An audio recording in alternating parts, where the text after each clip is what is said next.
히브리서 강의 6번째 시간입니다. 오늘 우리는 계속해서 히브리서 저자가 오늘날 우리에게 어떤 메시지를 주시는가라는 것에 집중을 하고 있습니다. 그런데 사실 이 히브리서가 쉽지가 않아요. 그죠? 대략적으로 어떤 말씀을 하고 있는가라는 것은 우리가 이해하는데 사실 깊이 있게 이 히브리서 저자가 오늘 우리에게 주시는 메시지가 무엇인지를 찾아내기가, 한마디로 묵상하기가 그렇게 쉬운 본문은 아닙니다. 제가 계속해서 말씀드렸습니다. 히브리서 저자가 이 히브리서를 기록할 당시에 과연 무엇을 말씀하고 싶었는가? 당시 유대교에 있으면서 그리스도를 자신의 주인으로 모시고 이제 진정한 이 기독교인이 된 유대인 그리스도인들을 향하여서 지금 히브리서 저자가 메시지를 지금 전하고 있다라는 거예요. 왜 이렇게 메시지를 전하느냐? 당시에 이 유대교를 믿는 사람으로서 예수 그리스도를 믿고 이 진정한 기독교인이 된 그들이었지만 시간이 지나면서 어떤 일이 일어났는가? 눈에 보이지 않는 예수 그리스도만을 믿는 그것에 대한 신앙의 흔들림이 존재하기 시작했다라는 거예요. 그러니까 처음에는 예수 그리스도를 믿음으로 구원을 얻는다라는 것이 너무 감격적으로 다가왔는데 시간이 지나면서 무언가 자꾸 결핍한 것 같은, 부족한 것 같은 마음이 자신들에게 계속 들고 있었다라는 거예요. 왜 그럴 수밖에 없었느냐? 당시 유대교인들은 굉장히 많은 율법과 관습과 이런 것에 묶여 있었던 거예요. 쉽게 말해서 구약의 여러 가지 조항들에 묶여 있었기 때문에 그들은 굉장히 이 형식이나 이런 틀에 대한 어떤 부분들을 굉장히 강조하다가 이제 신약에 와서 예수 그리스도만이 우리의 구원이요 소망이고 희망이다라는 그 메시지만을 듣고 신앙생활을 하고 있다가 점점 그것들이 흔들리기 시작하니까 자꾸만 과거의 유대교로 돌아가고 싶은, 뭔가 내가 행하고 뭔가 내가 보여줬을 때에 그것에 대한 안정감이 느껴지기 시작했다라는 거예요. 그뿐만이 아니었어요. 로마가 기독교에 대한 박해가 점점 시작되면서 이 유대교 그리스도인들 중에서도 배교를 하는 그런 일들이 점점 일어나기 시작했다라는 거예요. 그러면서 히브리서 저자는 안타까운 마음에 너희가 믿는 예수 그리스도가 어떤 분이신지를 명확하게 깨닫는다면 너희가 결코 다시 유대교로 돌아가거나 아니면 배교하는, 그러니까 예수를 믿지 않고 아예 완전히 떠나버리는 그런 일은 없을 것이다. 그런 생각에서 히브리서 저자가 지금 이 1세기 그리스도인들, 특히 유대교인이었다가 그리스도를 믿는 개종한 바로 그런 사람들에게 메시지를 전가하고 있다라는 거예요. 제1장에 뭘 이야기했어요? 히브리서 저자가 너희가 믿는 예수 그리스도가 얼마나 위대한지, 그래서 그들이 유대교인들이 너무나도 친근하게 와닿았던 천사 숭배 사상이 유대교인들에게 있었어요. 그래서 천사를 들어서 예수 그리스도, 너희가 믿는 예수 그리스도는 이 천사와 비교할 수 없을 만큼 우월하고 뛰어난 분이시다 라는 것을 1장에서 이야기를 했죠. 그리고 2장에 들어서면서 너희가 그런 예수 그리스도를 따르지 않는 영적인 어리석음에 빠져서는 안 된다, 그렇게 강조했어요. 너희가 그러면 세상을 살아가면서 난판 배에서 이 바다를 망망한 바다를 헤매는 그런 사람과 같다, 그런 이 항해와 같다, 그렇게 이야기하면서 예수 그리스도를 따르지 않는 영적인 어리석음을 강조했습니다. 그러면서 2장 후반부에 와서 예수 그리스도가 이 인간의 모습을 입고 이 땅에 오심으로 자신을 낮추신 그 사건이 얼마나 우리에게 위대한 것인가 라는 것에 대해서 2장 마지막 절에 이야기했었고요. 이제 3장에 들어오면서 지난 시간 우리는 뭘 이야기했어요? 1장에서 천사와 비교했는데 2장에 들어와서는 유대인들이 그렇게도 존경했던 모세를 들어서 예수님과 비교하면서 예수님이 너희들이 생각하는 존경하고 존중했던 모세보다도 훨씬 더 뛰어난 그런 선지자였다라는 것을 이야기했습니다. 신분적으로는 모세는 하나님의 집의 한 부분을 섬기는 그런 자였다면 예수 그리스도는 어떤 분이에요? 예수 그리스도는 집 주인으로 월등하게 모세와 비교할 수 없는 뛰어남이 있으시다라고 이야기해요. 그래서 그런 이야기했죠. 집을 만드시는 집보다 그 집을 만든 사람이 더 위대하지 않느냐. 하나님이 만드셨고 그리고 그 하나님은 예수 그리스도에게 모든 권세를 주셨다. 그렇기 때문에 결국은 모세는 종이었지만 뭐라고 이야기하는 거예요? 예수님은 집 주인이시다. 그런 이야기를 하셨다는 거예요. 사역적인 측면에도 마찬가지입니다. 모세는 하나님의 집을 섬기는 종이었습니다. 그러나 예수님께서는 하나님의 집을 맡아서 모든 것을 다스리는 주인의 입장에서 사역하시는 분이시다라는 것을 말씀하시면서 이 모세보다도 예수 그리스도가 월등히 뛰어난 그런 능력이 있으신 분이시다라는 것을 강조했습니다.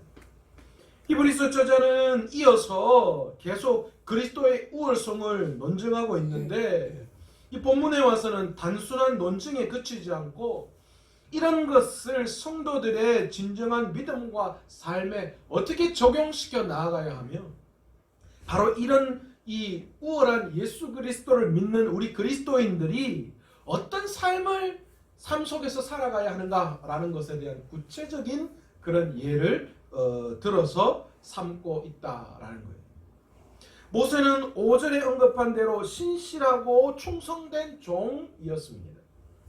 그래서 유대인 모두에게 이 모세는 위대한 지도자로 인정을 받았습니다. 그러나 그가 인도했던 이스라엘 백성들은 어떻습니까? 이스라엘 백성들은 하나님 앞에서 그렇게 신실하지 않았다라는 것이지. 히브리서 저자는 이것을 반면 교사로 삼아서 이 당대의 성도들에게 너희는 그렇게 해서는 안 된다라는 경고의 메시지를 3장을 통하여서 우리에게 계속해서 주고 있는 것입니다. 7절에서 11절 말씀은 지난 시간 제가 시편 95편 7절에서 11절 말씀을 히브리서 저자가 거의 그대로 인용을 했다 그렇게 말씀드렸습니다. 그 내용이 무엇이었습니까? 하나님께서 출애굽 1세대들을 어떻게 했다는 거예요? 하나님의 강권적인 능력으로 구원해 내셨는데 애굽에서 탈출하게 하셨는데 그런데 그 하나님의 은혜로 탈출한 이 출애굽의 이스라엘 백성들이 어떻게 했다는 거예요? 상황과 여건이 될 때마다 뭐 했다는 거예요? 하나님 앞에서 불평과 불만을 털어놓았다라는 거예요. 그러면서 심지어 뭐까지 이야기했어요? 괜히 우리를 왜 이렇게 광야로 내몰으셨어? 우리가 계속 애굽에서 종살이하면 훨씬 더 편했을 건데 여기까지 이르게 되었다라는 거예요. 그래서 시편 95편에서는 뭐라고 이야기하느냐? 하나님께서 40년 동안 그 세대를 바라보면서 하나님의 근심거리가 되었다. 그렇게 표현하는 거예요. 광야 생활 40년 하면서 그들 이스라엘 백성들 하나님의 강권적인 은혜로 하나님에게 이끌려서 탈출한 하나님의 백성들이 그 광야에서 날마다 하나님 앞에 근심거리가 되었다. 얼마나 슬픈 현실입니까? 그 결과 어떤 일이 일어나고 말았습니까? 그들이 하나님의 안식에 참여하지 못하는 그런 일들이 이스라엘 민족에게 일어나고 말았다. 그렇게 증거합니다. 히브리서 저자는 이것을 그대로 인용했어요. 이것을 그대로 인용하면서 하나님의 강권적인 능력으로 탈출했음에도 불구하고 하나님을 신뢰하지 못하고 원망과 불평으로 패역한 행위를 했던 그들에게 진노하셔서 하나님의 안식에 들어가지 못하는, 다른 말로 무엇입니까? 약속의 땅, 젖과 꿀이 흐르는 가나안 땅에 들어가지 못했던 그 사실을 인지하면서 너희들도 만약 지금 예수 그리스도를 끝까지 믿고 의지하지 않는다면, 하나님 앞에 너희들이 신실하지 않는다면 출애굽 1세대들과 다를 바가 없다라는 것을 상기시키고 있는 거예요. 너희는 너희 조상처럼 마음을 완고하게 하지 말라 라는 이 말씀이 바로 그 말씀이죠. 너희가 출애굽 1세대처럼 하나님의 놀라운 기적을 경험했음에도 불구하고 너희가 여전히 하나님 앞에 불평과 불만을 토로하는 그런 어리석음으로 말미암아 가나안 땅에 들어가지 못했던 것처럼 너희도 만약 지금 예수 그리스도를 올바르게 따르지 못한다면 너희가 예수 그리스도가 어떤 분인지를 깨닫는데 천사보다 귀하고 모세보다도 더 뛰어나고 우리를 구원해 주신 오직 우리의 희망과 소망 되신 예수 그리스도를 진정으로 너희들이 따르지 않는다면 너희들도 결코 하나님의 안식에 참여할 수 없다.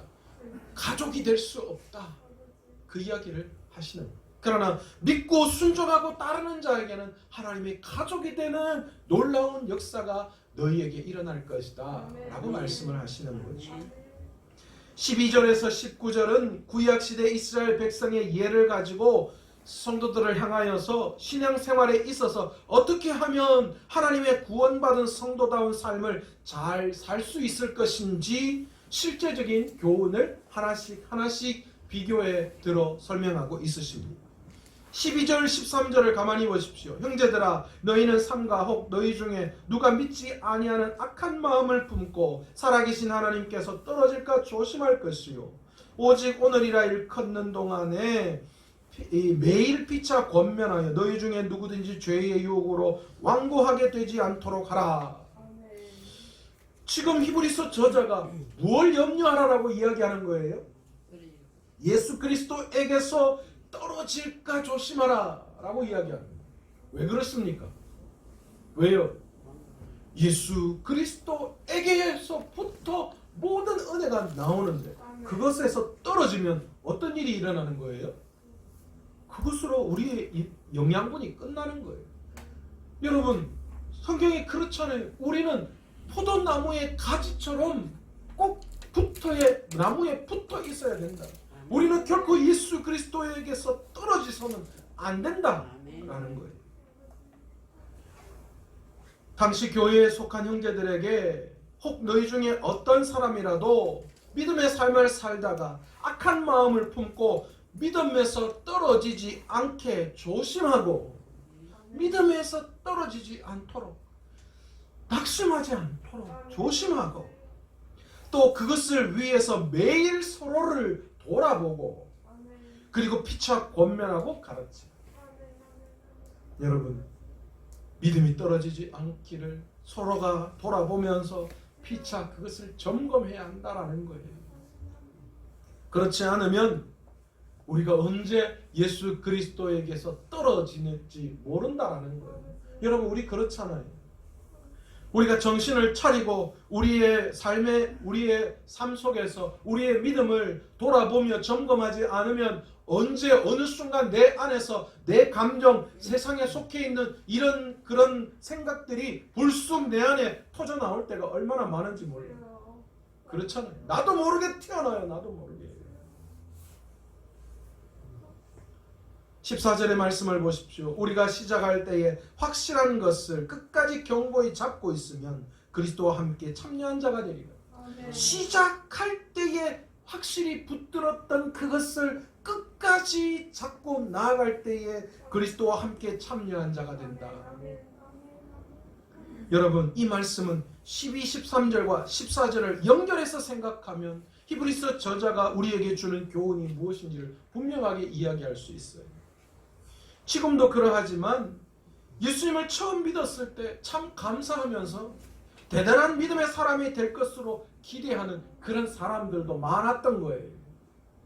정말 좋은 신앙인이 되리라 그렇게 기대감을 가졌던 사람들이 시간이 지나면서 안타깝게도 얼마 지나지 않아 믿음이 떠나가게 되는 거예요.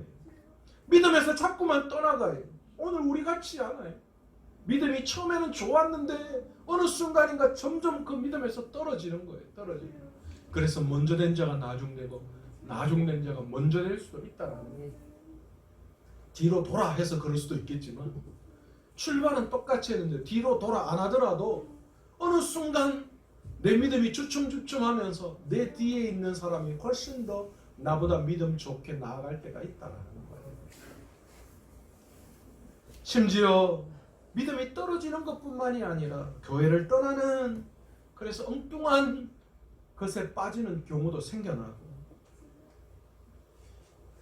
그러니까 지금 히브리서 저자는 뭐하는, 이런 일들이 일어나지 않도록 주의하고 서로 피차 권면하면서 끝까지 믿음을 굳게 잡으며 그리스도와 함께 참여한 자가 될 것을 오늘 우리에게 권면하고 있는 거예요. 너희 처음에 시작했던 그 믿음이 흔들리지 않도록 그 믿음을 지켜내야 한다. 그럴 때에 그리스도와 함께 참여한 자가 되리라. 이건 뭡니까? 그리스도와 함께 하나님의 나라를 기업으로 상속받는 자가 될 것이다. 그 이야기를 하는 거예요. 한마디로만 뭐예요? 우리가 천국을 소유, 하나님 나라를 소유. 앞에서 우리가 그 이야기했죠. 우리가 예수님과 함께 형제요, 하나님의 자녀가 되는 특권. 그러니까 그 하나님의 나라를 상속으로 얻을 수 있는 상속자가 되는 그런 영광이 우리에게 있다라는 것입니다. 끝까지 뭐하면요? 우리가 믿음을 지켜낼 때. 15절의 말씀에서 저자는 다시 구약 성경을 인용하면서 거듭 강조를 합니다. 15절에 뭐라고 이야기합니까? 성경에 일렀으되 오늘 너희가 그의 음성을 듣거든 경노하시게 하던 것 같이 너희 마음을 완고하게 하지 말라 하였으니. 그들의 조상들처럼 하나님의 말씀을 들을 때에 패역한 마음으로 불순종하여 하나님을 진노케 해서는 안 된다는 거예요. 너희가 하나님의 말씀을 듣고도 그 들은 말씀에 순종하지 않고 도리어 하나님을 진노케 하는 일들이 출애굽 1세대들에게 있었던 것처럼 하나님을 진노케 해서는 안 된다는 거예요. 16절에 듣고 경노하시게 하던 자가 누구냐? 그러니까 하나님을 경노케 한 그 사람이 누구냐? 모세를 따라 애굽에서 나온 모든 사람이 아니냐? 모세가 아니었어요. 하나님의 기적 같은 일, 10가지 애굽의 재앙이 펼쳐졌고 홍해를 가르며 하나님의 살아 역사하심을 두 눈 시퍼렇게 뜨고 다 바라본 그들이 광야에서 그들의 삶의 결핍이 일어나자 그 모든 기적 같은 은혜를 경험했음에도 불구하고 뭐 했다는 거예요? 하나님을 경노하게 했다라는 거예요. 그게 누구냐? 은혜를 누렸고 구원의 기적의 놀라운 사실을 경험했던 이스라엘 출애굽 이스라엘 백성이었다라는 겁니다. 17절에 또 하나님이 40년 동안 누구에게 노하셨느냐? 그들의 시체가 광야에 엎드려진 범죄한 자들에게가 아니냐? 여러분, 하나님께서 40년 동안 진노하신 진노의 대상이 불순종한 자들, 이스라엘 백성들, 불평과 불만으로 채웠던 그들이었다라는 것입니다. 그리고 그들은 광야에서의 죽음을 면치 못했어요. 그들은 젖과 꿀이 흐르는 가나안 땅으로 가야 하는데 그들의 시체가 광야에 엎드러졌다라는 거예요. 그러니까 한 사람도 하나님이 말씀하신 그 땅으로 들어간 자가 없어졌다. 왜요? 그 믿음을 끝까지 지켜내지 못하고 불평과 불망으로 가득 채워서 하나님을 근심하게 했던 자들이었기 때문이죠. 하나님께서는 진노하셔서 맹세코 약속했던 가나안의 안식에 들어오지 못하도록 그들을 막으셨습니다. 그것에 들어가지 못한, 가나안에 들어가지 못한 자를 오늘 히브리서 저자는 순종하지 않은 사람들이다, 그렇게 표현하고 있습니다. 이런 선명한 지적의 결론적인 교훈이 19절입니다. 이로 보건대 그들이 믿지 아니함으로 능히 들어가지 못한다. 믿지 아니함으로 들어가지 못한다. 그러면 반대로 이야기하면 믿는 자는 들어간다. 믿지 않는 사람, 믿지 않기 때문에 불순종한 사람은 결코 하나님의 기업을 이어받을 수가 없습니다.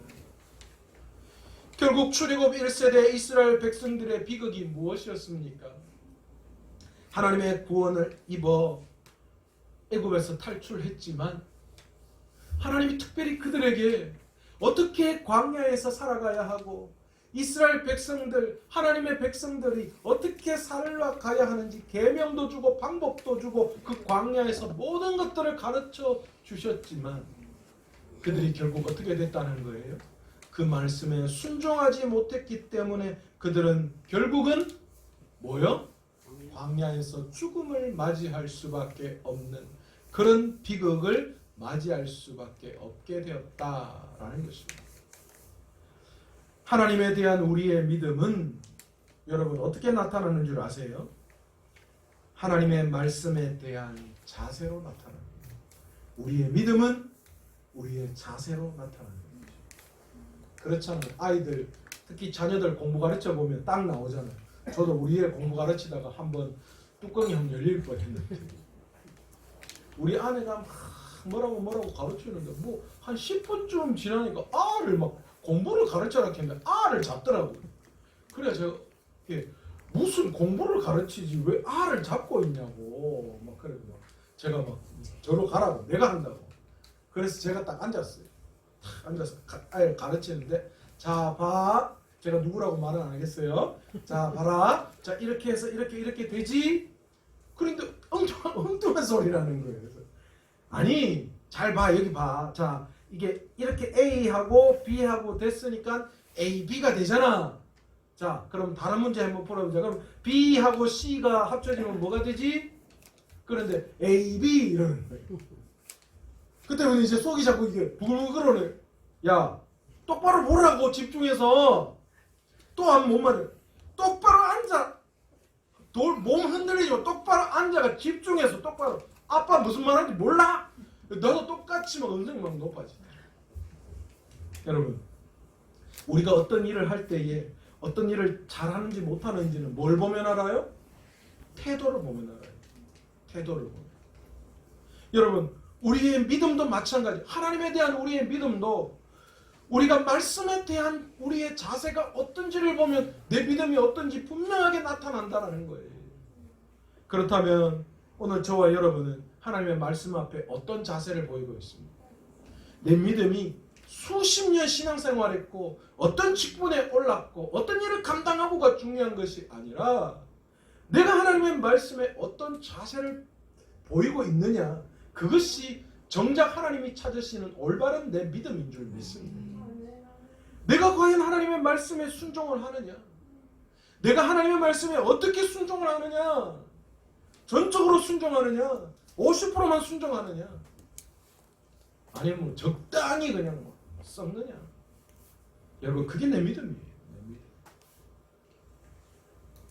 오늘 이 말씀이 우리에게 주시는 교훈은 하나님의 말씀에 순종하기를 원하시는 교훈인 줄 믿습니다. 아멘. 끝까지 순종하는 자가 하나님의 기업을 받는 자다. 아멘. 아멘. 여러분 출애굽 1세대들이 하나님을 통하여 광야에서 시내산에서 율법을 받았다면 여러분 우리는 어떻습니까?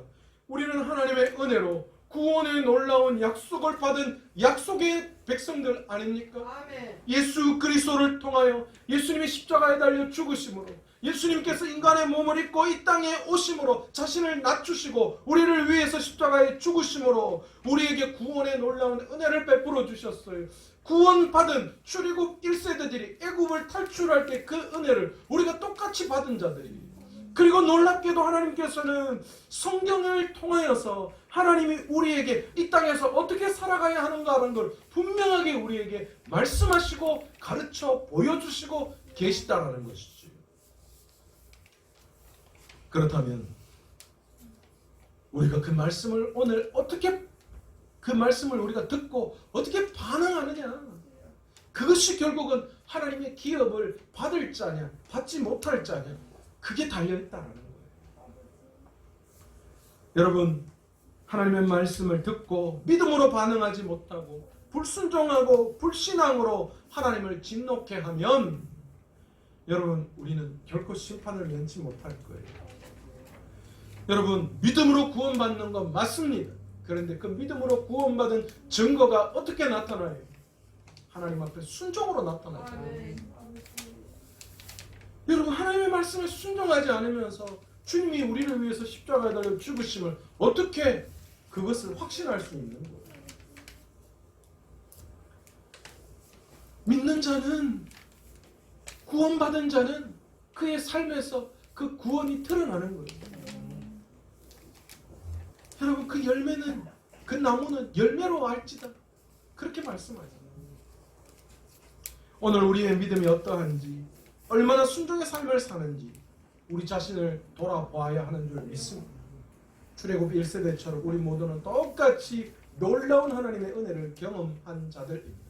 그리고 주님께서 귀한 성경을 통하여 오늘 이 시간 저와 여러분에게 말씀해 주시는 줄 믿습니다. 아멘. 그러나 우리가 그 말씀에 순종하지 않는다면, 출애굽 1세대들이 들어보고 은혜를 경험하고 또 주님이 주신 말씀을, 그 율법을 듣고도 행하지 못하여 하나님의 근심거리가 되고, 그래서 결국은 가나안 땅에 들어가지 못했던 것처럼 그런 안타까운 일이 오늘 우리에게도 일어날 수 있다는 것. 그러나 믿음으로 우리가 그 말씀대로 순종하고 나아가면, 그 믿음을 끝까지 지키면 아멘. 하나님께서 하나님의 기업을 우리에게 주신다, 아멘. 그렇게 아멘. 말씀해주고 계시다는 거예요. 제가 한번 말씀드렸죠. 여러분, 예배가 뭐예요? 예배는 하나님 앞에 자신을 복종시키는 거예요. 하나님밖에 없다라는 것을 예배를 통하여 고백하는 게, 여러분, 그게 예배 아닙니까? 하나님이 내 인생의 모든 걸 하셨습니다, 감사하는 거. 그게 내 삶을 하나님밖에 없다라는 것으로 고백하는 거 아닙니까? 하나님 앞에 찬양할 때 내 삶을 이렇게 인도하신 하나님이 영광 받으셔야 한다는 거. 아멘. 나를 굴복시키고 주님의 그 십자가 앞에서 하나님만 영광 받으시라고 아멘. 올려드리는 그것이 찬양 아닙니까?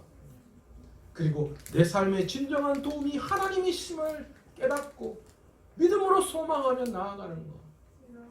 여러분, 그게 예배 아닙니까? 예배는 주님의 그 말씀 앞에 나를 굴복시키는 거예요. 아멘. 그래서 믿음은 하나님의 말씀에 순종해 있다. 그래서 순종이 제사보다 낫다라는 아멘. 그 말씀이 나오는 거죠. 오늘 이 시간 하나님이 기뻐하시고 인정하는 참된 하나님의 백성으로, 백성의 삶이 어떠한지를 우리가 다시 한번 깨닫고, 우리 모두가 다 하나님의 그 말씀을 들을 때에 어리석게 그 말씀을 떠나가고 불순종하는 어리석은 자가 아니라 끝까지 그 말씀대로 순종하며 믿음의 길을 달려감으로 하나님의 기업을 얻을 수 있는 귀한 믿음의 성도들 되시기를 간절히 축원합니다. 아멘. 오늘 이 시간 찬양 한 곡 하면서 기도의 자리로 나아가기를 원합니다.